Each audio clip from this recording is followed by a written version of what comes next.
एक लड़की Radhika Yadav, national level tennis player, सिर्फ 25 साल की उम्र और सपने आसमान से भी ऊंचे। पर आज राधिका हमारे बीच नहीं है। उसके ख्वाब, उसकी मेहनत, सब कुछ खत्म हो गया एक गोली के साथ। और ये गोली चलाया उसके खुद के पिता ने। पर सवाल ये नहीं है कि गोली किसने चलाई, सवाल ये है कि उस गोली को हाथ पकड़कर किसने उठवाया। क्या एक बाप सच में इतना बदल सकता है कि अपने खुद के बेटी पर ऐसा कदम उठा सकता है, या फिर सोसाइटी यानी कि समाज ने उसे मजबूर किया। लेकिन ये सिर्फ मर्डर नहीं था, ये पैट्रियार्कल सोसाइटी का कोल्ड ब्लडेड वेकअप कॉल भी था, जहां गनफायर एक कॉन्सिक्वेंस था और ट्रिगर था हमारा सिस्टम।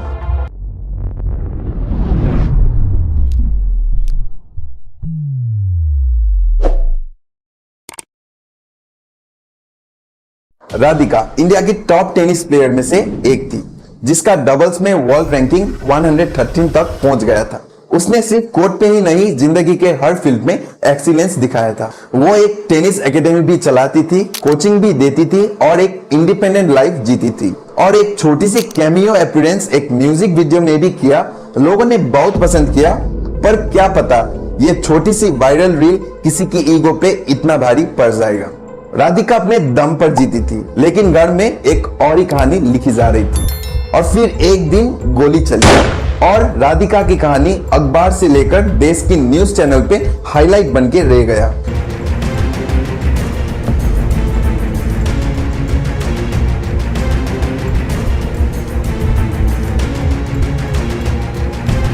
उसके पिता दीपक यादव ने कत्ल का कन्फेशन दिया। कहते हैं सोसाइटी के तानों से तंग आ गए थे। लोगों की बातें, अपनी इज्जत और बाप का ईगो सब मिलकर उसके अंदर एक मॉन्स्टर पैदा कर दिया। पर असल में ये कत्ल सिर्फ उसकी बेटी का नहीं था, ये उस समाज का कत्ल था जो सिर्फ बातों में प्रोग्रेसिव है। ये सिर्फ राधिका की कहानी नहीं है। हर मोहल्ले, हर गली में ऐसे हजारों राधिकाएं हैं जिनके सपने लोगों के तानों में दब जाते हैं। लोग क्या कहेंगे, ये एक सेंटेंस हर दूसरे घर में कानून बन गया है।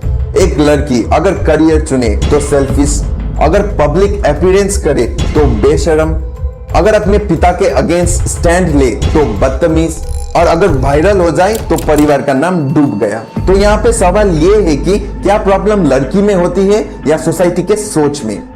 जब एक बाप अपनी बेटी को गोली मार देता है तो वो सिर्फ एक गोली नहीं होती, वो गोली होती है इज्जत के झूठे डेफिनेशन पर। वो गोली होती है एक घटिया समाज के सोच पर। ये कहानी पैट्रियार्की का भी एक ब्लड स्टेन चैप्टर है।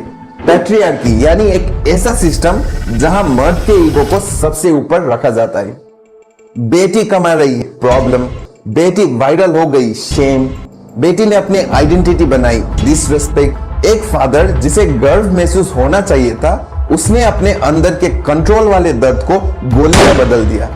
पैट्रियार्की ऐसे ही काम करती है। जब तक लड़की बाप के कंट्रोल में है सब ठीक, पर जैसे ही वो अपना रास्ता चुनती है, उसकी फ्रीडम फैमिली की बेइज्जती बन जाती है। और फिर समाज उन लोगों को साथ देता है जो उस फ्रीडम को सजा बनाना चाहते हैं। बाहर से तो दीपक यादव कातिल है, पर अंदर से सोसाइटी ने उसे बनाया है। समाज ने हर दिन हर वक्त दीपक जैसे लोगों को ये सीख दी है कि इज्जत कंट्रोल से मिलती है। सोचो अगर ये सेम म्यूजिक वीडियो एक बेटा करता तो लोग उसे एप्रिशिएट करते, ना कि इज्जत के ताने मारते। पर जब लड़की करती है तो कहते हैं फैमिली की इज्जत डूब गई। पर अक्सर ऐसे केसेस हेडलाइन से छुप जाते हैं और घरों के अंदर दोबारा रिपीट होते हैं। जब तक आप समाज की झूठी इज्जत को तोड़ के इंडिविजुअलिटी को सेलिब्रेट नहीं करेंगे, तब तक राधिका जैसे लोग मरते रहेंगे। स्कूल्स, पेरेंट्स, सोसाइटी, सबको ये समझना होगा, लड़कियों की फ्रीडम फैमिली की इंसल्ट नहीं है। हर बेटी को सपोर्ट मिलना चाहिए, ना कि उसके सपनों पर लोग क्या कहेंगे का ताला। एक लड़की, एक सपना, एक कत्ल। पर असली कत्ल तो सोच का होता है, जो हर लड़की के ख्वाब को मारने के लिए तैयार रहती है।